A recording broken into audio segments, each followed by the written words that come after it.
प्रयागराज सलैया साहित्य संस्थान में आपका हार्दिक अभिनंदन है।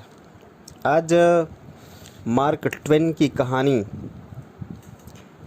चतुर टाम का वाचन आपके बीच में रखना चाहता हूँ।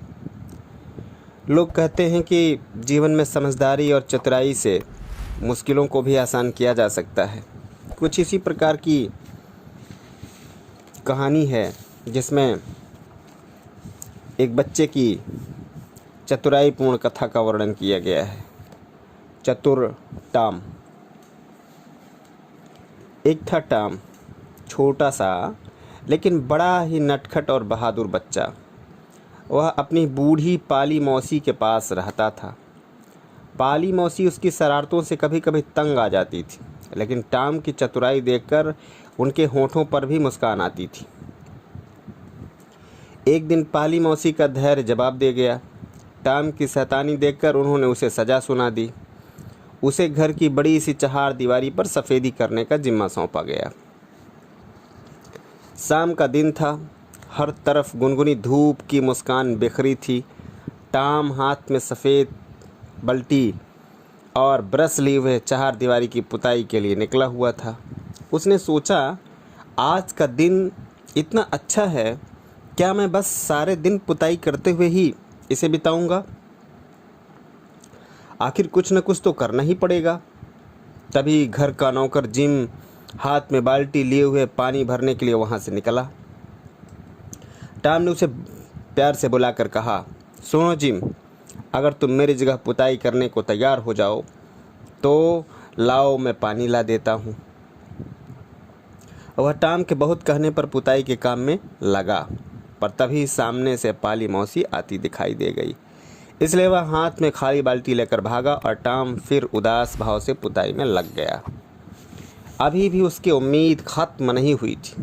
कुछ देर बाद बेन रोगर सेब खाता और स्टीमर चलाने की नकल करता उछलता कूदता वहाँ आया।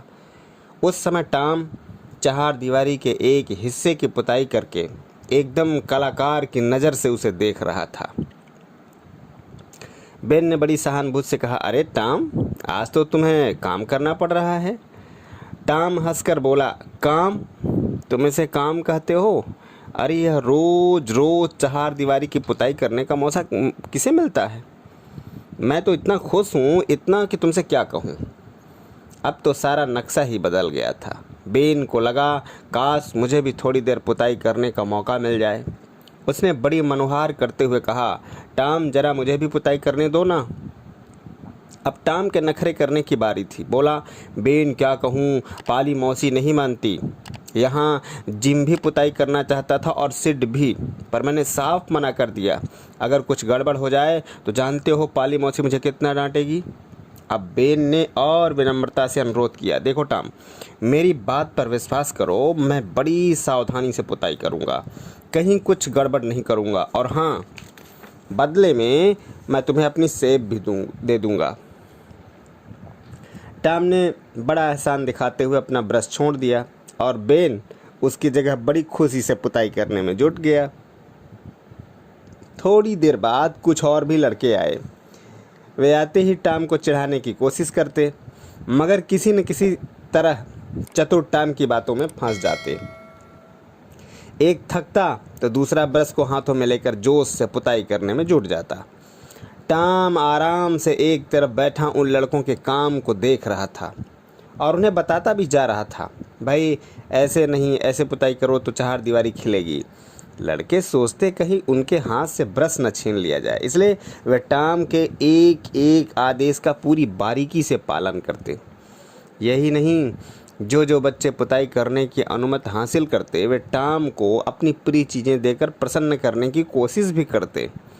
अब टाम के पास चाक के टुकड़े, कांच की चूड़ियाँ, चाकू का हैंडल, कुत्ते का पट्टा, नीली शीशी का टुकड़ा और बहुमूल्य वस्तुओं का ढेर लग गया था। वह अपने आप को दुनिया का सबसे धनी आदमी समझ रहा था। कुछ ही देर में चहार दीवारी पर तीन बार पुताई हो गई और चहार दीवारी एकदम जगमगाने लगी थी। अब टाम की खुशी का भला क्या ठिकाना था। वह दौड़ा दौड़ा पाली मौसी के पास पहुंचा और उल्लास के भरे स्वर में बोला, अब तो मैं खेलने जाऊं ना मौसी? अरे अभी से, पहले पुताई तो पूरी करो। मौसी ने कहा, फिर पूछा, अच्छा बताओ तो अब तक तुमने कितनी पुताई की है? टाम गर्व से भरकर बोला, पूरी 4 दीवारी की पुताई हो गई मौसी। क्यों झूठ बोलता है रे टाम? मौसी ने गुस्से में आंखें तरेर कर उसकी ओर देखा। झूठ नहीं बोल रहा हूँ मौसी, सच कह रहा हूँ, सचमुच पूरी 4 दीवारी पुत गई, टाम ने कहा। जब पाली मौसी 4 दीवारी देखने गई तो उसकी आंखें आश्चर्य के मारे खुली ही रह गईं। सचमुच पूरी 4 दीवारी बहुत ही सुंदर ढंग से पुत गई थी। देखकर पाली मौसी की आंखों में एकाएक टाम के लिए ममता का समुद्र उमड़ पड़ा। लाड से भरकर बोली, अरे वाह टाम, मैंने तो सोचा भी नहीं था, तुमने तो सारा काम इतनी जल्दी कर दिया और वह भी इतनी सफाई से। सचमुच मुझे आश्चर्य है। कुछ देर बाद पाली मौसी बोली, अच्छा टाम, अब तुम बताओ, दोस्तों के बीच खेल कूद आओ। पाली मौसी ने टाम को एक बढ़िया सा सेब भी दिया और प्यार से उसकी पीठ थपथपाई। मज़े से सेब को कुतरता हुआ टाम अब घर से निकल पड़ा था। वह सोच रहा था, अरे वाह, आज का दिन कितना अच्छा है। अगर कोई चाहे तो अपनी चतुराई से बहुत कुछ काम कर सकता है। जय हिंद, वंदे मातरम।